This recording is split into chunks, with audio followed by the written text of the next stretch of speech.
Kalian yang belum subscribe, di-subscribe dulu. Oke, klik subscribe, jangan lupa notifnya dinyalain. Ketahuilah bahwasanya menciptakan bumi, langit, menciptakan manusia, menciptakan alam semesta ini adalah segala yang mudah bagi Allah. Apalagi hanya menyembuhkan penyakit yang ada di dalam hamba-hambanya, itu sangat mudah bagi Allah. Yang penting kita berusaha semaksimal mungkin. Gimana caranya? Kita biasakan lidah kita ini berzikir sama Allah Ta'ala. Kita biasakan nih pikiran kita nih, mata kita, kuping kita nih, kita biasain denger yang baik-baik. Insya Allah kalau kita biasa dengerin yang baik-baik nih, otak kita juga mikirnya yang baik-baik. Jadi mikirnya nggak yang jelek-jelek.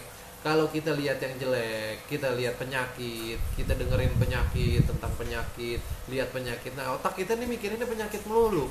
Nah jadi kalau otak kita mikirin penyakit melulu, kita nggak sembuh-sembuh.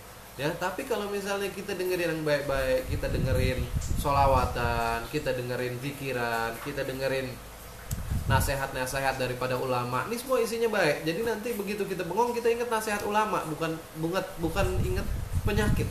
Ya, jadi insya Allah nanti lambat laun kita isi ini, kita punya kulub, kita isi hati kita dengan hal-hal yang baik. Jadi itu yang pikiran-pikiran jelek kan banyak yang nanya, Beb, ini kenapa kita pikiran jelek terus? Kenapa? Karena kita terbiasa dengar yang jelek-jelek. Karena kita terbiasa lihat yang jelek-jelek. Nggak mungkin nih otak kita nih nggak ngerekam. Jadi nggak mungkin pikiran jelek itu nggak direkam. Jadi pasti ada yang pernah kita lihat, pasti ada yang pernah kita dengar sehingga otak kita itu ngerekam. Yuk, mulai sekarang kita jauhin semua yang jelek-jelek, berita tentang penyakit, berita tentang yang kira-kira kurang enak nggak? Kita mending kita dengerin ceritanya Nabi Muhammad, kita dengerin kisahnya Rasulullah, kita dengerin orang-orang soleh. Ini enak, hidup kita tenang, damai, kita dengerin cerita orang-orang soleh. Terus seperti itu nanti insya Allah lambat laun, waktu demi waktu, hari demi hari kalian akan merasakan manfaatnya. Insya Allah kalian akan merasakan bahwasanya hidup kalian lebih baik. Dan insya Allah Allah kasih kesembuhan buat kalian, Allah berikan kebahagiaan. Ini orang-orang yang udah sembuh dari sini ntar bahagianya minta ampun. Bahagianya bukan main, lebih bahagia daripada waktu-waktu sebelumnya. Karena dia udah ngerasain yang namanya penderitaan yang begitu berat buat dia ini. Dan dosa-dosa kalian terus diampunin sama Allah, dikurangin, terus dikikisin sama Allah Ta'ala. Ya, nanti begitu lepas ini semua, kalian ini menjadi orang yang paling bahagia. Kita yakin ya. Yakinin sama diri sendiri. Karena begini, yang namanya kita nih sama Allah nih tergantung prasangka dari kita. Jadi kita yakin sama Allah, Allah sembuhin kita. Waktunya kapan biar Allah yang jawab. Yang penting kita yakin Allah sembuhin kita. Ya, kalau kita yakin Allah bakalan nyembuhin kita, nanti insya Allah Allah benar-benar sembuhin kita. Karena aku ini nih kata Allah sebagaimana prasangka makhluknya, prasangka hambanya gimana. Jadi kalau kita mikir ya Allah nih, Allah nggak bakalan kasih kita sembuh, Allah nggak bakalan kasih kita sehat, kita nggak bakalan sehat-sehat. Tapi kita yakin sewaktu-waktu Allah akan angkat ini penyakit, Allah akan kembaliin kebahagiaan dalam tubuh kita. Wah, bahagia nanti insya Allah bahagia. Yang penting kita ikhlas. Ini semua dari Allah, kita ikhlas. Ini bukan dari siapa-siapa, ini dari Allah. Allah mau ngurangin dosa kita. Allah ini izinin masuk ke dalam badan kita ini buat dikurangin dosa kita. Manusia siapa yang nggak punya dosa? Allah lagi kurangin, dikikisin terus di dosa. Kita lagi dikikisin di dosa, jangan marah-marah. Jangan ngambek sama Allah, terima kasih. Orang malah gak dikasih kesempatan ngikis dosa-dosanya bertumpuk, tiba-tiba ajalnya nyampe. Gak dikasih kesempatan, gak dihapus tuh dosa sama Allah. Tahu-tahu udah selesai urusannya. Nah, jadi kita bersyukur apa yang Allah kasih, kita syukur. Karena syukur ini adalah awal mula kebahagiaan. Kalau kita udah bersyukur, kalau orang, kata Sayyidina Ali, ini barang orang yang paling bahagia adalah orang yang bisa berbahagia dengan rasa sakitnya. Jadi kalau dia bisa berbahagia dengan rasa sakit yang dirasain, dia bisa bersyukur dengan rasa sakit yang dia rasain. Bagaimana dia bahagia beneran? Bahagianya kayak apa? Bagaimana hidupnya sehat walafiat? Itu bahagianya kayak apa? Orang sakit aja dia bahagia, gimana dia bener-bener sehat bahagia? Nah, jadi mulai sekarang kita bahagia deh, kita ikhlasin udah semua Allah mau kasih buat kita, udah kita ikhlasin, ya Allah yang kasih udah. Ya, Allah kasih kita hidup ke dunia ini, bersyukur banget. Kita bisa ngelihat bumi langit, bisa ngelihat anak kita, istri kita semua. Ini udah bersyukur banget Allah kasih kita kesempatan hidup di dunia. Bangun tidur kita masih dikasih melek, masih dikasih bernapas. Ini udah luar biasa. Itu aja kita syukurin dulu. Jangan kita lihat yang lain.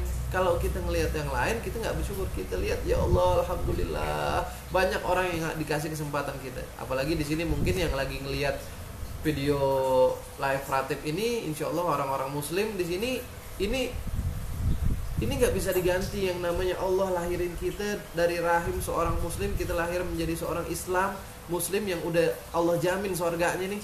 Allah udah jamin di surganya. Ini kita nggak minta, Allah yang kasih, kita dilahirin jadi Muslim, jadi orang Islam. Ini ya Allah, berapa banyak, berapa juta orang, berapa miliar orang yang dilahirkan dan dibesarkan tidak dengan agama Islam. Kita lahir dalam keadaan Islam, udah gitu kita dilahirkan menjadi siapa? Umatnya Nabi Muhammad. Wah, ini luar biasa. Nabi Musa aja pengen jadi umatnya Nabi Muhammad, segitu udah Nabi. Nabi Musa ini Nabi, tapi pengen jadi umatnya Nabi Muhammad. Karena kenapa? Karena betapa cintanya Allah nih sama umatnya Nabi Muhammad. Betapa cintanya nih Nabi Muhammad sama umatnya Nabi Muhammad. Sampai Nabi Muhammad ini minta Allah kabulin, sebelum meninggal nih minta dikabulin. Doa terakhirnya apa? Ummati, minta umatnya semua dimasukin surga. Dia nggak tenang meninggalnya kalau Allah nggak mengiyakan bahwasanya nanti semua umatnya Nabi masuk surga. Ilaman aba, kecuali yang nggak mau. Yang nggak mau yang nggak ngikutin Nabi. Jadi begitu. Jadi kita syukurin aja Allah. Hamba nggak bisa berbuat banyak deh. Hamba cuma bisa bersyukur lahir dalam keadaan Islam, ya Allah. Kalau kita dilahirin bukan dalam keadaan Islam, ya Allah, nggak tahu hidayah sampai apa nggak sama kita. Atau mungkin kita dilahirin dalam keadaan ini kita lengkap nih, nggak kurang suatu apapun nih. Tangan semua, kaki, mata, ya Allah, ada orang lahir ke dunia dalam keadaan nggak ada tangan nih, atau matanya yang lihat atau segala macam. Ya Allah kasih kita sempurna. Allah lahirin kita dalam keadaan Islam. Allah lahirin kita dalam keadaan umatnya Nabi Muhammad. Wow, ini udah luar biasa. Ini kita syukurin. Allah kasih kesehatan sampai sekarang. Ya. Jadi mudah-mudahan malam ini bisa menjadi wasilah perantara. Ayo semangat, bangkit kalian, semangat, udah ikhlasin semua. Apaan nggak usah dirasa-rasain, udah nggak usah dirasa-rasain. Itu semua nggak ada. Ya, itu cuma pikiran kalian. Pikiran kalian nih overthinking terlalu panjang, akhirnya mengganggu metabolisme tubuh. Ya, jadi kalau pikirannya udah ikhlas, udah fresh, udah sehat, insya Allah semuanya sehat. Ya, udah kuncinya di sini.